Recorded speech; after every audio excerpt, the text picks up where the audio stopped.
Well, welcome back, guys. Another week of losing some video and finally figuring out what was going on with my uploading from the GoPro to the computer.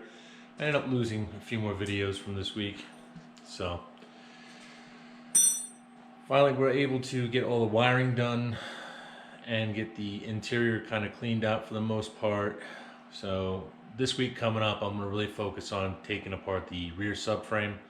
I do need to go back underneath and finish taking off the straps for the fuel tank and getting all that cleaned up, and then I'll be doing video hopefully of doing disassembly of the rear. But I'm going to show you a little overlook of what was done this week. I was able to get all the wiring cleaned up, strapped up, all the cushion clamps on, riv nuts.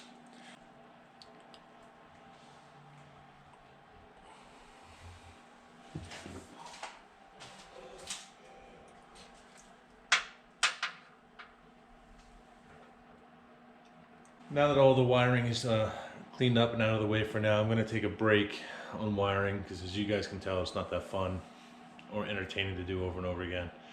But now that that's out of the way, like I said, I'm going to take apart the rear sub, get everything on there taken off, and then eventually drop in the rear subframe. And then after Christmas, I'm going to be prepping up the trunk to cut out, and then ordering a fuel cell and getting like a cage made for it, and then figure out how I'm going to get that all mounted. So, thanks for watching.